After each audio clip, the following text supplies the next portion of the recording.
Yo, welcome back, kembali lagi di channel Atowa Hayato. Bagaimana kabar nakama sekalian? Semoga selalu baik-baik saja. Serangan Sanji dengan gabungan seluruh kemampuannya membuat tubuh Queen terbang jauh. Dan karena arah tendangan Sanji agak ke atas, maka Queen pun terlempar hingga menjebol atap dan keluar dari pulau Onigashima. Di sini terlihat tubuh Queen gosong sepenuhnya dari ujung kepala hingga ujung kaki. Hal itu menandakan jika daya bakar serangan Sanji kali ini benar-benar berbeda dari sebelumnya. Jika kita perhatikan, serangan Sanji sebelum ini hanya membakar bagian tertentu dari tubuh Queen, tepat di bagian yang terkena serangan saja.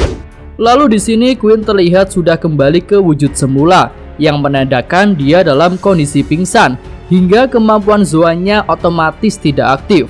Tapi Queen masih cukup beruntung karena posisi Onigashima sudah berada di dekat ibu kota bunga. Jadi walaupun terjatuh, Queen akan tetap jatuh di daratan. Dan Mimin rasa Queen tak akan mati karena hal itu. Beda jika posisi Onigashima masih ada di atas lautan. Jika Queen jatuh ke laut, maka kemungkinan besar dia pasti akan game over secara permanen. Oke, lanjut. Setelah menyerang Queen dengan seluruh kekuatannya, Sanji terlihat kelelahan. Di sini wajah Sanji diperlihatkan secara close up, seolah menyiratkan sesuatu. Dan menurut Mimin, hal yang ingin ditekankan oleh Bang Oda adalah mengenai alis Sanji yang sudah berubah arahnya. Hal ini menarik untuk dibahas, dan pertanyaan besarnya, apakah setelah bertarung alis Sanji akan kembali seperti semula ataukah permanen seperti itu? Dan di akhir pertarungan ini kita tahu bahwa kepribadian Sanji tidak berubah. Jadi apakah di akhir Aquano nanti permintaan Sanji kepada Zoro untuk menghabisinya otomatis batal? Ya harusnya sih seperti itu. Tapi mungkin akan ada sedikit adegan kocak di mana Zoro akan tetap menyerang Sanji dan kemudian mereka akan bertarung. Tetapi Nami akan menghajar keduanya dan pertarungan itu pun batal. Oke, kembali ke cerita. Setelah menendang Queen, Sanji menghampiri Osome dan memberikan tikus Chuji kepada geisha itu. Nah, scene tentang tikus ini ternyata bukan scene sembarangan, tetapi bisa disangkut pautkan dengan tikus peliharaan Sanji ketika masih kecil. Mantap Bang Oda. Lalu tak lama kemudian Sanji tiba-tiba pingsan. Ya mungkin dia overheat ya, alias kelelahan. Tapi nggak apa-apa sih, karena sudah ada banyak geisha yang siap untuk merawatnya. Oke, kita beralih ke pertarungan Zoro versus King yang menjadi cerita utama pada chapter ini. Bagian awal kita dikejutkan dengan tebasan Zoro yang akhirnya bisa membuat King berdarah. Tapi ternyata keberhasilan Zoro melukai King itu bukan mutlak karena Hausoku Hakinya, tetapi lebih dari keberhasilan Zoro untuk mengamati cara bertarung King. Iya, di sini Zoro sudah mengambil kesimpulan bahwa saat api di punggung King hilang, maka pergerakannya jadi semakin cepat, tetapi pertahanannya jadi berkurang. Nah, selanjutnya karena topengnya sudah benar-benar rusak, King pun membukanya. Dan wajah King diperlihatkan. Iya, penampilan King ternyata cukup keren sih. Wajah dan pakaian di dalam jaketnya itu membuatnya terlihat seperti seorang bangsawan. Kemudian anak buah Kaido yang masih setengah sadar setelah menerima Hausoku Haki Zoro jadi terkejut saat melihat wajah asli King. Mereka teringat tentang pengumuman dari pemerintah dunia yang menyatakan akan memberi hadiah 100 juta berry kepada siapa saja yang memberi informasi mengenai keberadaan ras Lunaria dengan ciri-ciri punya sayap hitam, kulit coklat, dan rambut berwarna putih. Nah, ini sangat menarik karena hanya informasi saja bisa dihargai semahal itu. Bayangkan jika berhasil menangkap ras Lunaria itu sendiri, kira-kira berapa miliar berry yang akan diberikan oleh pemerintah dunia. Lalu sepertinya pemerintah dunia masih mencari keberadaan ras Lunaria itu, walaupun King sendiri sudah kabur puluhan tahun yang lalu. Hal itu menandakan jika ras Lunaria sangat penting dalam sebuah proyek besar milik pemerintah dunia. Proyek apakah itu? Mari kita nantikan saja. Oke, lanjut. King yang tak suka dengan ucapan para Kroco Kaido itu jadi menghunuskan pedangnya yang sudah dia bakar. Lalu dia menyerang dengan teknik Karyudon. Teknik itu memunculkan naga api raksasa yang melahap apapun di depannya. Para krucu Kaido jadi dilahap habis. Sementara itu Zoro naik ke atas kastil untuk menghindar.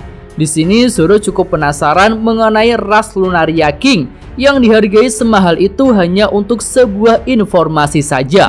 Tapi King tak mau menjawabnya dan mengatakan bahwa Zoro tak perlu tahu tentang hal itu karena sebentar lagi dia juga akan mati. Nah, di sini sisi wajah sebelah kiri King diperlihatkan dan ternyata dia punya tato di bagian itu. Tato King ini terlihat seperti bunga dan mungkin pemerintah dunialah yang telah memberikan tanda tato itu di wajah King. Ya, pertarungan pun berlanjut. King berubah ke bentuk Swan dan menyerang Zoro secara beruntun. Zoro terlihat kesulitan tapi masih bisa mengimbangi semua serangan King. Namun Zoro tak punya banyak waktu untuk terus bertarung.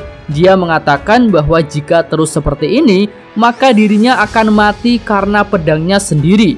Dan King pun berkata bahwa dia memang merasakan aura yang berbahaya. Wah, mantap nih. Di sini ada 2 poin yang menarik untuk dibahas. Pertama, cara power up Zoro ini sepertinya mirip dengan Gear 4 yang menggunakan haki secara boros. Hanya saja Luffy akan otomatis kembali ke wujud semula jika kehabisan haki karena seluruh kontrol ada pada tubuhnya. Tetapi Zoro berbeda karena dia harus mengalirkan hakinya kepada pedang-pedangnya. Dan jika Zoro sampai kehabisan haki, maka Zoro bisa benar-benar mati karena pedang-pedang yang dia gunakan tidak akan berhenti mengambil haki Zoro hingga tetes darah terakhir. Lalu yang kedua, aura berbahaya yang dirasakan King mungkin berasal dari pedang Enma. Sama seperti ketika Big Mom dan Kaido merasakan aura berbahaya dari serangan Zoro yang menggunakan Enma. Ya, saat Zoro akan menggunakan Enma, Kaido pun memutuskan untuk menghindar. Dan serangan Zoro hanya memotong satu tanduk Onigashima. Oke, kembali ke cerita. Karena King tak mau memberitahukan tentang ras Lunaria, Zoro pun jadi tak berminat lagi untuk mengetahui hal itu. Dan yang Zoro inginkan adalah menurunkan tahta Kaido dan bajak laut hewan buas dari jabatan Yonko. Nah, ngomong-ngomong tentang tahta ini, Mimin jadi teringat saat Big Mom baru menerima serangan Awakening Kid dan Law.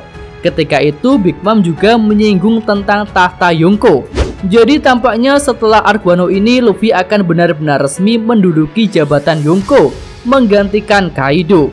Ya, walaupun sebelumnya Morgan sudah menulis bahwa Luffy adalah kaisar kelima, tapi masih banyak pihak yang tidak bisa menerima hal itu.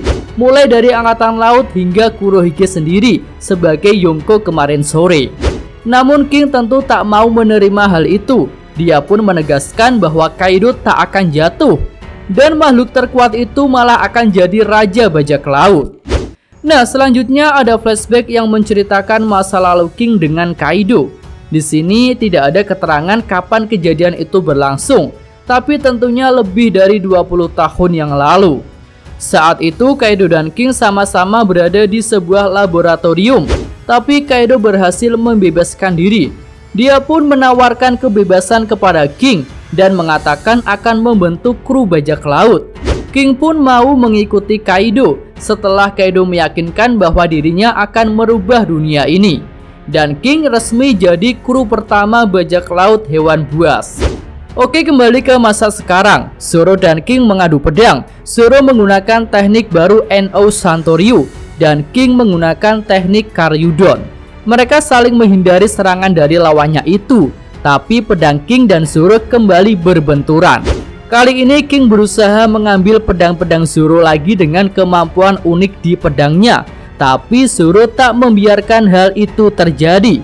Zoro menggunakan Hausoku Haki untuk melepaskan ketiga pedangnya dari jeratan pedang King. Kemudian King menyerang Zoro dengan kecepatan tinggi, dan saat itulah pertahanan King jadi melemah. Zoro tak menyia-nyiakan kesempatan itu. Dia menyerang King dengan serangan tegak lurus tepat di arah kepala dan badan King. King pun terkena telak. Nah, di sini akhirnya King menyadari bahwa Zoro sudah mengetahui teknik pertahanannya. Tapi selain itu, King juga terlihat cukup takut dengan aura mengerikan yang dia rasakan dari pedang Zoro. hingga membuatnya tak mau sembarangan menerima serangan dari Zoro lagi, walaupun ketika pertahanan apinya sedang aktif. Nah, akhirnya King dan Zoro mengadu teknik pedang mereka yang sangat kuat. Dimulai dari King, dia mengeluarkan teknik Karyudon dengan skala yang lebih besar. Teknik itu bernama Omori Karyudon. Sementara Zoro juga menggunakan teknik baru yang ada pada level lebih tinggi dari Santoryu biasa. Teknik itu bernama No Santoryu, lebih lengkapnya Ippo Sanjo Hiryu Jigoku. Serangan itu seperti serangan pedang terbang yang efek serangannya bisa menghancurkan naga Karyudonnya King. Lalu serangan itu berlanjut mengenai tubuh King dan kilatan-kilatan petir Hosoku Haki pun terpancar dari serangan Zoro itu. Ya, melihat serangan Zoro kali ini, Mimin jadi teringat teknik Kamusari milik Roger yang bisa menghempaskan Oden Kozuki. Tentu Roger juga menggunakan Hosoku Haki seperti yang digunakan Zoro kali ini. Dan mungkinkah teknik Zoro itu sudah setingkat dengan teknik milik Roger? Iya, menarik untuk dinantikan konfirmasinya. Kemudian mungkin No Santoryu itu merupakan teknik baru Zoro yang merupakan teknik tingkat lanjut dari Santoryu biasa, atau bisa dikatakan evolusi dari Santoryu. Nah, sampai di sini mungkin ada yang bertanya, mengapa Zoro tak menggunakan teknik Asura seperti saat melukai Kaido? Ya, menurut Mimin sih karena saat ini King menggunakan teknik serangan jarak jauh. Tentu Zoro juga harus menggunakan teknik serangan jarak jauh untuk mengalahkannya. Dan jika Zoro menggunakan teknik Asura, mungkin tubuhnya malah akan terkena serangan pedang api dari King itu. Chapter ini pun berakhir dengan adegan King terkena serangan telak Hosoku Haki Zoro. Dan jika merujuk pada pertarungan Sanji versus Queen yang sudah selesai, tampaknya di chapter depan King juga akan terkonfirmasi kalah. Iya, sampai di sini aja real review untuk chapter kali ini ya. Jika ada saran dan tambahan, silahkan bisa ditulis pada kolom komentar di video ini. Yos, Mimin atau Hayato, terima kasih. Iya, cukup sekian video kali ini. Semoga nakama sekalian menyukainya. Terima kasih udah nonton. Jangan lupa like-nya dan subscribe channel atau Hayato. Yuk!